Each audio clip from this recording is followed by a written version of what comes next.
Hi, welcome. My name's Pip Goff from Forum Central. Welcome to the overview of our third Leeds State of the Sector. The next slide just shows we're going to, in this presentation, give you some introduction and context, talk a little bit about our approach for the third State of the Sector report, including what's changed, some of the headline findings and areas for development and adding value, and then have some of the key messages and opportunity for questions. Our context for this is that our findings show that while the sector is shrinking, it remains remarkably resilient and agile. Our sector in Leeds, our third sector, continues to be powered by highly ambitious leaders, people who are active in the most senior spaces in the city, deeply embedded in our communities and determined to make a positive difference to the city. We also see this amplified in the newly published Durham University National Third Sector Trends Survey, and also the Social Enterprise Backbone of Britain reports. So we know that the work we've done in Leeds, we're checking, and it makes sense in the broader context. Our third sector has always been a champion of equity, seeking to raise the voices of the most marginalised communities and to address the barriers to positive change. Increasingly, our third sector in Leeds has been recognised both by local and national government and by NHS partners for its role in delivering shared ambitions around social value, improving health and well-being, supporting prevention of ill health and promoting early help. All of this building thriving communities that contribute to a sustainable city. In many ways, our relations with city leaders have never been stronger. Prevention and early help is currently championed by Ed Whiting, our Leeds City Council leader, and he's really demonstrated his commitment to working with all partners in the city. We also know that neighbourhood health and transformation, built on a balance of social, mental and physical health, is at the heart of the work that Rob Webster and Tim Riley from West Yorkshire ICB, from the NHS, for their vision of reshaping our NHS across the region. So here is our key message. Leeds and West Yorkshire will only achieve our shared ambitions if we continue to have a strong and vibrant third sector. That's what we can demonstrate we have, and that is the conversation that why today's conversation really matters, to understand in more detail how we build on that. So, as I've sort of mentioned this morning, we're going to talk about the third sector refresh in terms of the different elements, and I'm going to hand over to Claire and then to Sarah shortly, who'll give you some more of the detail. Thanks, Pip. So I'm Claire Baston. I'm co-founder, director of Nifty Sustainability, and we've been leading on the state of the sector research and work for, since 2020. Very quickly, before we sort of dive into some of the detail, we just wanted to flag that this year we've taken a slightly updated and refreshed approach to the state of the sector work, and we're working in collaboration with MyCake, so that we can bring in some additional detail and some new data sets that we haven't had access to before. So what you're seeing over the next few slides is our headlines and our main findings from using that additional data. So I want to just kind of flag our 4 key headlines before we look at a little bit more detail. To just sort of point out that these headlines really reflect what's changed since 2022. So we're trying to look at why these findings for 2024 matter in relation to what's gone previously. So we've got 4 key headlines. Firstly, we've seen a modest increase, but in the total number of organisations in the sector since 2022, there's about 100 more organisations. Secondly, we've been able to share a bit more detail around the makeup of the sector and the types of organisations that are having positive impacts on the lives of people in Leeds. So, for example, if you look at the bottom left figure diagram there, we know now the number of community interest companies that we have and the number of other types of registered organisations, which has been really helpful in helping us to think about the resilience of the sector. Thirdly, the total income, and you'll see the figure there to the right-hand side, the total income for the whole sector has increased slightly since 2022, but not really in line with inflation or the increase in the number of organisations, which means that average incomes for organisations of different sizes have effectively, or actually for some, decreased and shrunk slightly, as Pip said in her introduction. We'll go into that in a little bit more detail. But then finally, we've noticed a really interesting increase in the number of organisations and registered charities working in sectors that are contributing to health and care as compared to previous years. So that's the figure in the middle with the woman with the belly and the heart. So just as a sort of starting point, let's pick up on that point around increases in numbers of organisations and total income. So this slide just gives the totals there. But what we can see is this 6.3% increase in registered organisations, 3.4% increase in income. So clearly we can see that we've got sort of more organisations than the increase in income, which we'll pick up a little bit more as we go. So let's have a think about what's changed since 2022, since 2020 and moving into 2022 in terms of the composition of the sector. What we can see here is that we've got this small increase in the total number of organisations between 2022 and 24. And what this means in real terms, though, given inflationary pressures, cost challenges that organisations are facing, and increased demand that we've seen in services during this time, is that we can kind of think about this as a bit of a levelling off since the big drop between 2020 and 2022. So similarly for the figure on the right-hand side there, how has the total income of registered charities changed? The income has increased slightly, but it's not coming back to the sort of levels of 2020 that we saw.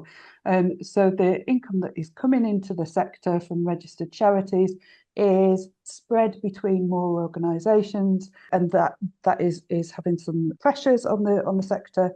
And we're not really seeing that sort of bounce back that we would like to see. That said, looking a bit more positively, looking in the centre again, we do know that those organisations working in health and care have increased, and we can estimate from this, or we can understand from this, that there's a degree of sort of resilience and reflexivity from the sector, that they're working in areas that are having those impacts around health and care and tackling inequalities that Pip has reflected on in the introduction. This is just a bit of a breakdown in a different way, really. We're looking at the breakdown of groups and organisations of different size and what their average income is. What this reflects is that we can see some slight increases and some decreases in different groups. So just drawing your attention to the smallest organisations. So that's organisations that have an income of less than £10,000 a year. Their relative income has decreased since our last State of the Sector work. Similarly, for those organisations and registered charities with an income of over £1 million a year. We can see there, though, that for the other groups in the middle, income is either increasing or roughly the same. So moving on now to think about people and all those trustees and workers and volunteers who are contributing to the incredible work of the sector. This is a challenging area to explore because of limits to data availability and some of the differences in quality of the data and how different charities and community interest companies, for example, report this data. However, each time we do this work, we've been really consistent in the methods that we've applied, and we refine our understanding a little bit more. So we've got some really nice year-on-year data building up now, so we can start to see the changes as they happen. Thinking about what's changed since 2020, one of the things that's striking about this refresh, our recent update, is that we have seen this kind of levelling off of the data. So you'll see from between 2020 and 2022, there was a drop across all of our sort of categories. There was a reduction in employees, a reduction in trustees, and a reduction in volunteers. So there is this kind of levelling off. This should be taken with a bit of a word of caution that we haven't seen yet the impact of, for example, national insurance rises and some of that data sort of coming through about what that might mean for the sector as a whole in terms of employees. We can see that from other sources, other important research that's nationally and regionally, suggests that Leeds is somewhat reflective of the national picture, may even be a bit more resilient in terms of supporting employment and good jobs in the sector. But more needs to be done on this to understand that detail, really. And then moving on to think about the different beneficiaries group of the sector. As in previous years, it's been really inspiring to see the impacts of Leeds VCSE organisations across such a wide range of sectors and communities. And again, we've seen that the work of the sector contributes to health and care, to tackling inequality, to reducing isolation, to taking climate action and more. We split this into two slides. We just want to give you some headlines here. So this slide shows the estimated number of organisations contributing to different areas of work. You can see where the bulk of the activity is. It's around culture and sport, community, employment and housing, and social work. This chart shows, the breadth of what's going on across these different areas, but there isn't the detail within that because we're just sort of doing headlines at this point. If we move on to the next slide, what we've got here is a bit of a breakdown across the different sectors that organisations work in, and we find that people use this data in different ways, and so it's useful to give these headlines in different ways.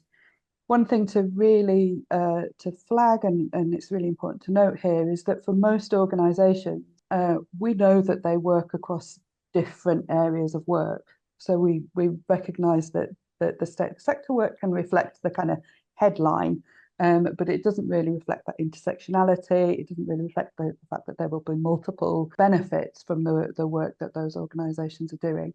So that's just a bit of a rattle through of the sort of headlines of the data, and I'm going to pass you on to Sarah Bellwell from MyCake, who's been leading on the MyCake data. Hi, my name's Sarah Bellwell, the founder of MyCake. Our speciality is the way in which we bring together all the financial data that underpins this analysis.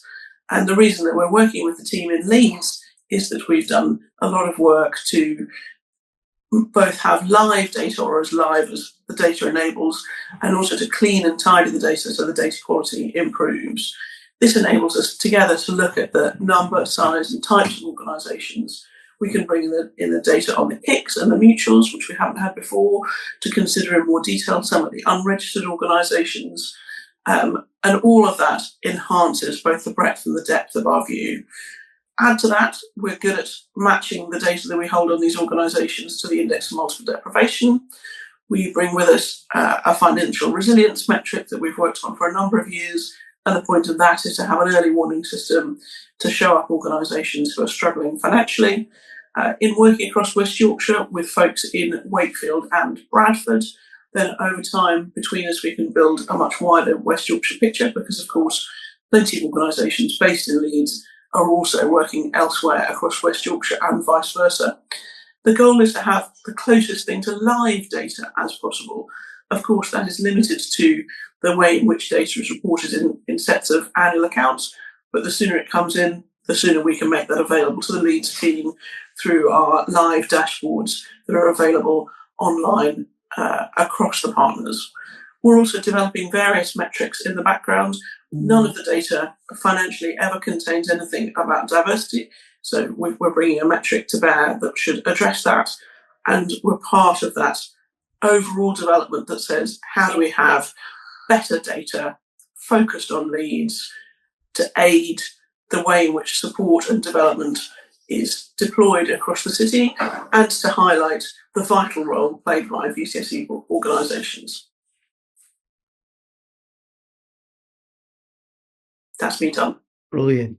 Hi everyone, my name is Paula Chatterjee. I'm the Partnerships and Advocacy Manager at Voluntary Action Leeds. So just wanted to talk you through some of the reflections we've had whilst doing this piece of work. So as we've just heard from Claire and Sarah, this report does look a bit different to the 2020 and 2022 iterations. And this is because we have been working with MyCake. So there's a bit more of a comprehensive view of sort of the scale of the sector, the income, reach and impact. So that was kind of the whole reason we worked with MyCake, was to try and get that kind of more in-depth view.